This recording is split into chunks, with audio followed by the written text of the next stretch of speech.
E aí, Valente, vamos que a pegada é intensa.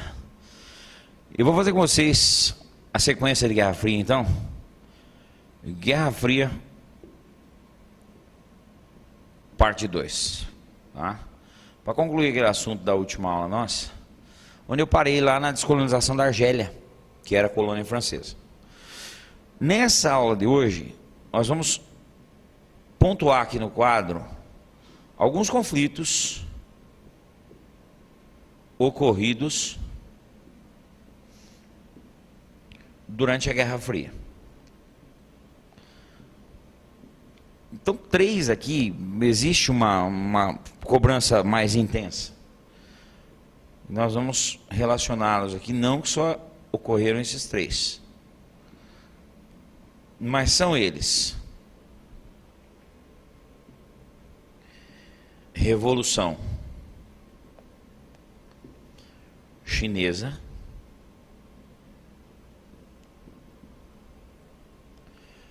Guerra da Coreia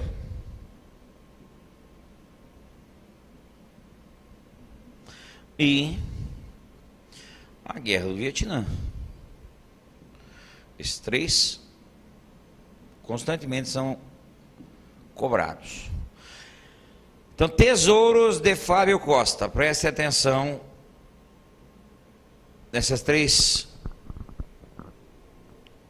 esses 3 conflitos aqui. Revolução Chinesa, primeira coisa, ela marcou a subida de Mao ao poder. Vamos lembrar que o Partido Comunista na China ele se torna grande a partir de 1920.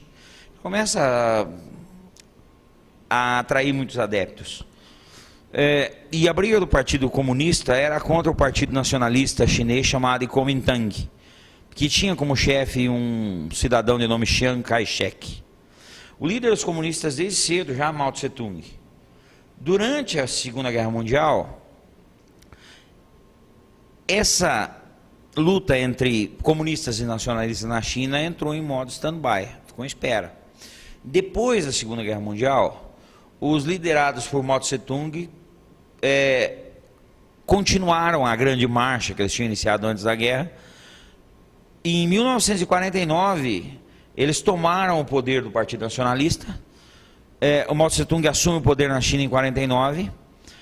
O Chiang Kai-shek foge para uma ilha chamada Ilha Formosa, que era possessão chinesa, e hoje é Taiwan. Então, por isso, da similaridade da questão dos produtos de Taiwan, dos produtos chineses. Taiwan tinha Formosa, gente. Então, um período que aconteceu, uma guerra que aconteceu, uma revolução dentro da Guerra Fria, que marcou já esse despontar do socialismo, aqui no caso chinês. Guerra da Coreia. Essa Guerra da Coreia aqui, ela marcou um enfrentamento entre 2 Coreias. A Coreia do Norte, e essa Coreia do Norte era a área de influência, era apoiada pela União das Repúblicas Socialistas Soviéticas, versus a Coreia do Sul, Coreia capitalista, né? E essa Coreia do Sul, então, apoiada pelos Estados Unidos da América. Então, essa Guerra da Coreia de 51 a 53, ela foi um terrível cabo de guerra, onde as Coreias se invadem, uma invade a outra, e a outra revida, e a outra revida. E 51, 53, essa guerra termina com um saldo de 2 milhões de mortos. E a linha divisória, que era a primeira briga das 2 Coreias, que era o paralelo 38N, continuou inalterada após 53. 2 milhões de vítimas nesse conflito, que marcou a disputa indireta entre soviéticos e estadunidenses. E a situação das Coreias no pós-guerra também foi totalmente diferente. Eu tinha uma Coreia do Norte extremamente pobre, fragilizada, que não recebia os recursos suficientes do Comecon, e uma Coreia do Sul que recebia sacolas de dólares do Plano Marshall e que cresceu a ponto de se tornar o mais poderoso dos tigres asiáticos.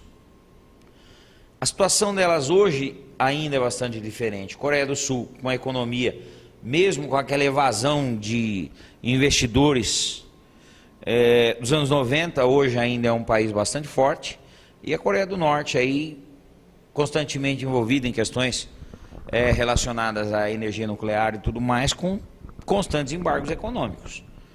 E finalmente a Guerra do Vietnã. Essa Guerra do Vietnã aqui, também, ela vai ser um conflito entre o Vietnã, que depois da unificação se dividiu em Vietnã do Norte e Vietnã do Sul. E esse Vietnã do Norte, como eu coloquei no caso da Coreia, é idêntico. Vietnã do Norte apoiado pela União Soviética versus o Vietnã do Sul apoiado pelos Estados Unidos. E aqui, os Estados Unidos praticaram interferência no sistema de eleições do lado norte do Vietnã. Então, o que concurso ou vestibular pede para você? Os Estados Unidos interviu no Vietnã porque temia o avanço do comunismo sobre o sudeste da Ásia, sudeste asiático. Vamos lembrar que década de 70, essa guerra do Vietnã termina com a vitória do Vietnã do Norte e automaticamente a adoção do sistema comunista de governo. Foi a mais vexatória derrota dos Estados Unidos dentro desse período de Guerra Fria. E são os presidentes que passaram pelos Estados Unidos durante a Guerra do Vietnã, comentei em outra aula: Kennedy, Johnson, Nixon e Ford. Gerald Ford, década de 70, tira as últimas tropas, os Mariners, do Vietnã, o que validou a vitória do lado norte, apoiado pelos Vietcongs. Não se esqueça que Vietcong era comunista que vivia no Vietnã do Sul, tá bom? Outros conflitos, amores, para a gente citar mais alguns aqui. Outros conflitos.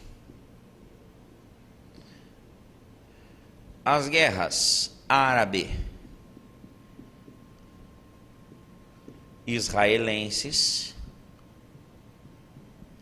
que na verdade são 4, por isso que essas guerras estão no plural. Primeira guerra, segunda guerra, terceira guerra e quarta guerra árabe-israelense.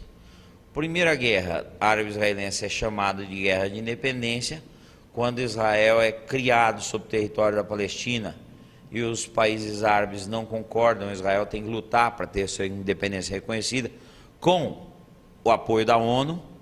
Segunda guerra árabe-israelense é a chamada Guerra de Suez. A Guerra de Suez, que também pode ser cobrada de vossas senhorias como Guerra de Nasser, que vem de Gamal Abdel Nasser, que era presidente do Egito, o Egito que ia nacionalizar o canal de Suez. Uma terceira guerra é a chamada Guerra dos 6 dias. O Egito quis prejudicar o fluxo nos portos israelenses, também perdeu. E a última, a chamada Guerra do Yom Kippur, que é a mais cobrada de vocês, viu? Pode ter certeza que eu falo de guerra árabe-israelense, a quarta guerra é que tem mais chance de cobrança, porque dessa guerra do Yom Kippur, é automático vocês fazerem a relação à crise mundial do petróleo, tá? Que os caras perderam 4 guerras, vocês podem ver que eu citei as 4 aqui. Em cima disso eles resolveram inflacionar o preço do barril de óleo cru. Outras guerras: Afeganistão, União Soviética invade o Afeganistão, os Estados Unidos armam a guerrilha afegã para resistir aos soviéticos. Dessa guerrilha se fortalece Osama Bin Laden. Irã e Iraque. O Irã passa a ser apoiado pela União Soviética, o Iraque pelos Estados Unidos. Dessa guerra se fortalece Saddam Hussein. E eu cito aqui, nós citamos como última das guerras do período da Guerra Fria, a guerra do início dos anos 90, chamada Guerra do Golfo, que o Iraque invadiu o Kuwait, e por temer um novo processo de inflação sobre o petróleo, de elevação do preço do barril, os Estados Unidos ordena a evacuação dos iraquianos do território do Kuwait, o Iraque não obedece, e a partir daí vem a Operação Tempestade do Deserto, e o Iraque é simplesmente enxotado do Kuwait. Amores, Oriente Médio, tá? Talvez esse é o último assunto que eu trato com vocês em Guerra Fria. Com relação ao Oriente Médio, por favor, atenção com a questão palestina. Para se falar de questão palestina, então, nós temos que lembrar o quê? Origens da rivalidade. Então, primeira coisa, nós vamos ter que recorrer a fontes históricas, por exemplo, a Bíblia Sagrada. E o Senhor disse que conduziria Abraão e seu povo à terra prometida, de onde jorraria leite e mel, a Canaã. E lá eles chegaram. Canaã, então, terra de cananeus, Palestina. E lá os hebreus, ou judeus, como vocês queiram chamar, ficaram por um tempo, a região passou por uma seca muito intensa, eles fugiram, durante as suas andanças foram para o Egito, retornaram, e daí sofreram duas diásporas provocadas pelos romanos. Os romanos queriam dominar regiões, entre elas a Palestina, e nos anos 70 os judeus saem de lá, expulsos pelos imperadores Flávio Vespasiano e o filho dele, Tito, depois voltam, e nos anos 130 o poderoso imperador Adriano, da dinastia dos Antoninos, expulsa os hebreus, e eles saem da Palestina e não retornam mais. Quem chega àquela região séculos depois e passa a habitar, eram os árabes, naquele período de imigrações bárbaras dos povos árabes. E esse povo fica na Palestina daí por diante. Os judeus vão para vários pontos da então Europa, lá eles se tornam respeitados financistas, ganham grana, ficam na boa, e vem a Segunda Guerra Mundial, onde o tal Hitler promove o Holocausto. Segundo comentei na minha aula de regimes totalitários. A partir daí, existe uma chacina, 6 a 8 milhões de judeus mortos, e a ONU me faz a proeza de criar Israel, em 1948, sob mais da metade do território palestino. Então a encrenca, meus amores, de israelenses, que são judeus, e árabes, que são islâmicos, não é só pela religião, é também pelo direito ou não de posse à Palestina. Então, por isso, origens da rivalidade. Agora, veja bem, quando se fala em Oriente Médio, principal ponto de disputa, Jerusalém, e não é toda Jerusalém, é uma porção de Jerusalém pequena, chamada de Cidade Velha. Cidade Velha deve equivaler mais ou menos a 1 quilômetro quadrado, e justamente nesse pedacinho minúsculo de Jerusalém, nós temos o quê? Lá estão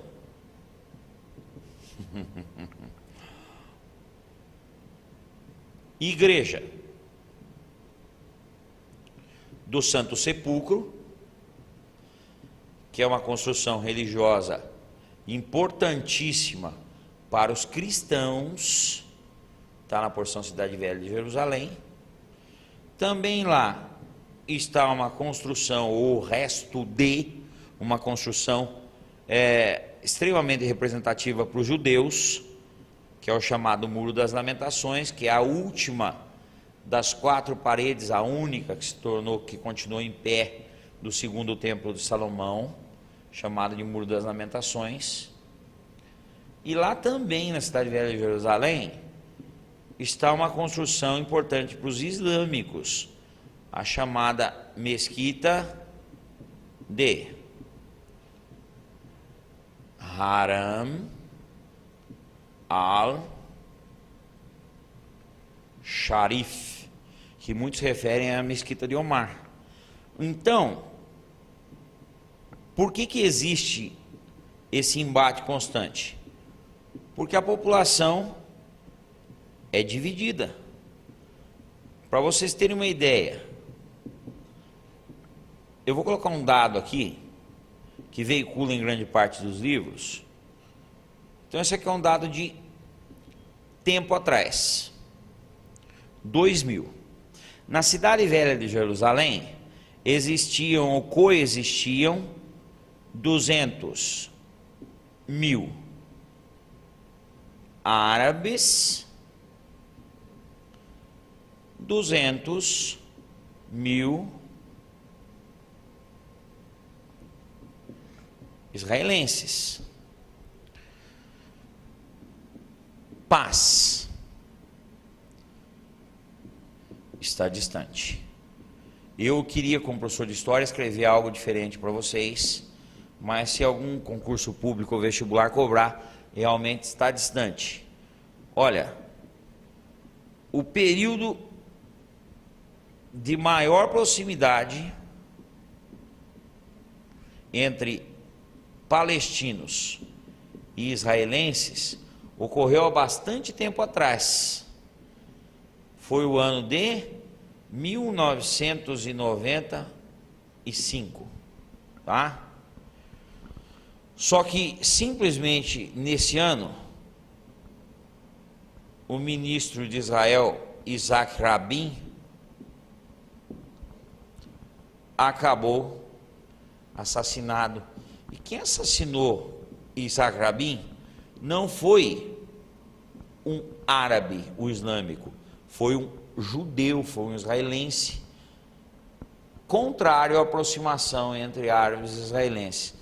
Na verdade, galera, tem um partido em Israel chamado Partido Likud, e o Likud, além de extremista, ele é contrário a qualquer tentativa de aproximação entre esses dois povos / religiões. Então, hoje, realmente, continua um barril de pólvora. Vamos esperar o desdobramento dos próximos fatos, com esperança, sempre. Até.